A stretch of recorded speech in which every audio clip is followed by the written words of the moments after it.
I've got bad news for you. Your favorite player won't play his entire career for the same team. For decades now, we've seen players leave their original team for millions and millions in free agency. Even this offseason, we watched as players like Freddie Freeman and Kenley Jansen, guys who were stalwarts for over a decade, swap uniforms. Loyalty doesn't exist. There's no loyalty in this game. But this isn't your grandparents' rant. The fact is, your grandparents' favorite player didn't play for the same team his whole career either. And if they did, it wasn't because of loyalty. Because loyalty in baseball never existed. Players didn't always have the option to leave, and even now, the ability to jump to another team by their own accord takes years to achieve, and most players never get there, because MLB is still a legal monopoly. From the inception of baseball for decades onward, every single player was under the tight grips of their team, which meant if they were leaving, they were being discarded. In the 1960s, one player refused to show up to spring training because they lowballed him, and when he was traded the following offseason for retaliation, he refused to play for the new team. Instead, he decided to sue Major League Baseball in a case that took over 2 years and went all the way to the Supreme Court. He lost the case, and by the time the case was decided, he was already out of baseball, but it opened the floodgates for free agency. Since then, people have claimed that loyalty in baseball is dead and that players are only chasing money. But the thing is, loyalty might be more alive than ever. However, before we get to the current state of free agency, we need to go back to the start of baseball. At the end of the 19th century, owners realized that there was a problem. Their players were able to make too much money, way more money than an ordinary person. To ensure that players wouldn't have too much power, especially when it came to salary, they came up with something called the reserve clause. This was a team option contract on steroids. Once a player was brought up to the major leagues, they were trapped. 1-year contracts permanently forever. How long he had to keep the beast chained up like a slave? They said until forever. Forever. Forever. Players could either take what their team was offering or not play at all, and this was how baseball operated for 80 years. Despite battles in the court, the reserve clause stood firm. In 1922, the US Supreme Court recognized that MLB was acting as a monopoly, but they ruled that it was fine because they didn't think the league could survive without acting like one. And this ruling has stood to this day. MLB in 2022 is still a legal monopoly, and if you look, you can find politicians from both sides of the aisle trying to get rid of their antitrust exemption. Players who didn't play their entire career for the same team, players like Babe Ruth, Nap Lajoie, Honus Wagner, Jimmy Fox, they didn't leave on their own accord. Their original contracts were either sold to another team or they were simply released. And the bag itself goes directly in the bin. And a reminder, Lajoie had a team named after him, and he didn't even play for that team his entire career. In fact, the only time players could go where they chose was if they were released, and this was usually at the end of their careers when they were way past their usefulness. When MLB instituted the draft in 1965, this meant that players would have even fewer options to choose where they played. Prior to the draft, amateurs could sign with whichever team gave them the most lucrative offer. Now they had to play where they were picked, and with the reserve clause in effect, this meant that they would be stuck there for the rest of their careers.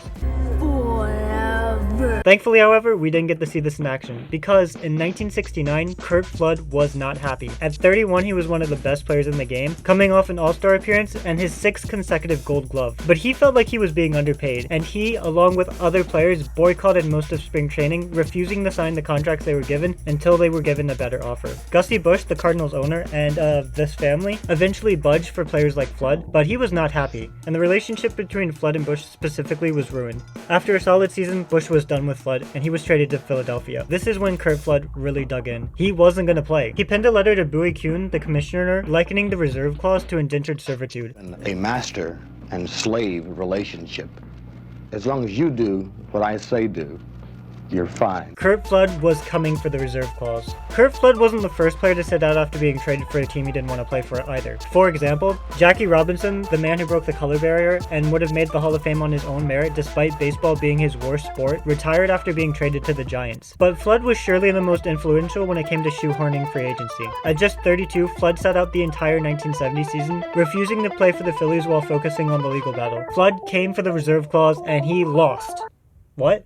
He lost? He lost. The case took over 2 years to resolve and essentially cost Flood his playing career. So how did losing a battle against the reserve clause end in free agency for all? Because the loss wasn't really a loss. See, after the case was decided, fans had turned against the league. People were shocked that the Supreme Court sided on Major League Baseball's side. Afterwards, the newly formed Players Union realized that they had a new strategy that they could go for. Rather than use the courts, they decided to use a new arbitration system to have players declared free agents. The union had only formed in 1966, 4 years before Curt Flood decided to risk it all. They began the first collective bargaining agreement in 1968, and in 1970, they were able to get arbitration included to settle contract disputes. It was through this system that the Players Union realized that they could manage free agency. The first free agent was Catfish Hunter, and this was thanks to a missed life insurance policy by Athletics owner Charles Finley. Because Hunter had a life insurance policy included in his contract, the union managed to convince the arbiter that Hunter should be a free agent because of a breach of contract by the A's, and the arbiter agreed.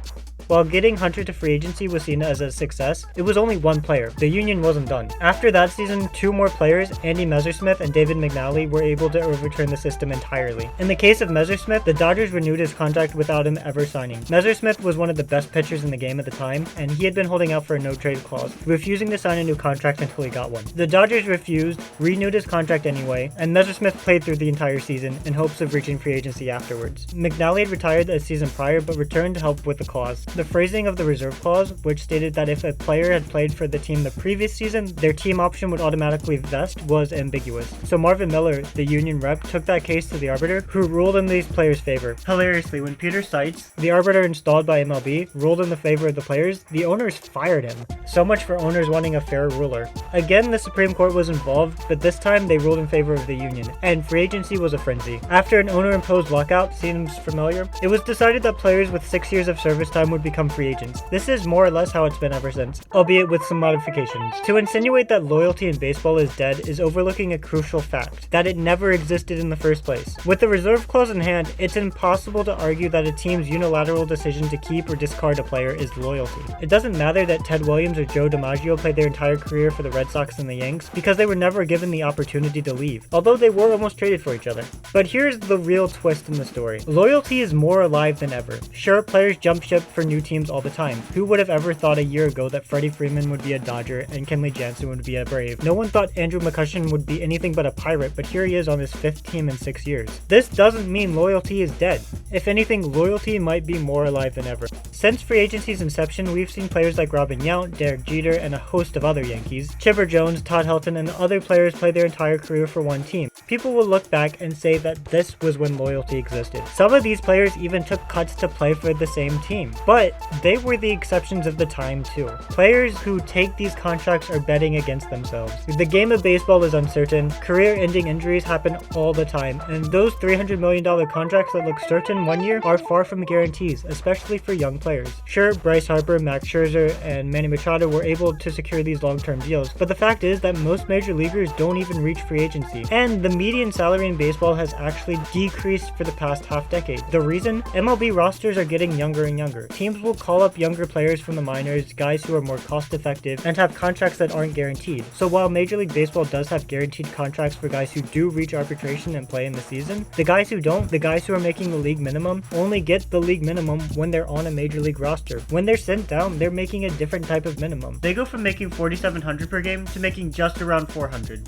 And for days that they're in the minors, they aren't getting service time that helps them get to free agency, which means that they are getting farther and farther away from even having the possibility to leave their original team for more money. Players need to play roughly 3 years to make $1 million in their career, and if you're a major leaguer, good luck. You've got less than a 50% chance of making that. And if you're sitting there thinking, boo-hoo, I wish I could make $1 million in 3 years, they should be grateful that they have the opportunity. Consider this. Not only do they have to pay taxes in the highest threshold for the time that they do spend in the majors, often at 50% rates, which means that the $1 million over 3 years quickly becomes $500,000. Not only that, they have agent fees, housing costs that are even harder to account for because you don't know whether you'll be in El Paso or San Diego. And after their major league career is over, what's left? There are only so many announcing jobs and coaching gigs out there, and $500,000, if you're lucky, is far from enough to retire on. And yet we're still blaming players for lack of loyalty? Not convinced? Let's look at standout Kris Bryant. In 2015, the 23-year-old was raking in spring training, but he didn't make the team. Why? Because the Cubs wanted to gain another year of control. Had Bryant made the team out of spring training, he would have become a free agent after 2020, not 2021. Instead, they made him play 7 games in the minors with a flimsy excuse, and they were able to pay him less over the course of those 7 years too. And then in 2021, they traded him anyway, as well as lifelong Cub Javi Baez, before they even reached free agency. You might think the Cubs offered Bryant an extension and he turned it down because he was too greedy, but you'd be wrong. Bryant says he didn't have any contract negotiations with the Cubs after 2017, 4 years earlier. You can't accuse Bryant of not being loyal when he didn't even have the opportunity to extend his stay in Chicago. But here's the real twist, and I know I've previewed it already, which is that loyalty is more alive than ever. With young players realizing realizing that their career could end at any moment, they're betting against themselves and signing long-term contracts with their original team to secure lifetime earnings. In 2019, Brave star second baseman Ozzie Albies signed a contract that even at the time was panned and said to be one of the worst contracts ever. Albies, who was 22 at the time, signed a 7-year, $35 million contract that could turn into a 9-year, $49 million contract, thanks to team options. Albies could have probably earned that much by 2022, but he decided he wanted financial stability. His father passed away when he was a teenager, and he wanted to make sure his family was taken care of. Loyalty, sticking with the team that brought you up, allows you to secure financial earnings, and Albies isn't the only other player betting against themselves to ensure that they have guaranteed money by the end of their career. His teammate, one of the best players in Major League Baseball, Ronald Acuna Jr., signed a $100 million contract just a few days earlier that could keep him with Atlanta until 2019. Despite $100 million sounding like a lot, he probably could have made 3 times the amount if he had just waited until free agency, but he wanted to take the guaranteed earnings. That same year, Angel star and possible GOAT Mike Trout signed a 12-year, $430 million contract with the Angels that will probably take him until the end of his career. Wander Franco, Fernando Tatis Jr., Tim Anderson, they're just a few young players who signed extensions in their first few years in the bigs, foregoing free agency early on. And there are still several players who are about to finish their career with one team, or just have. Yadier Molina and Adam Wainwright have just spent the last 17 years together in St. Louis. Ryan Zimmerman, Buster Posey, Dustin Pedroia recently retired with teams they spent over a decade with. Joey Votto and Clayton Kershaw are still with their original team 14 years after the fact, and Brett Gardner, who is a free agent, has refused to sign with any team that isn't the Yankees. Loyalty in baseball never existed like people believed,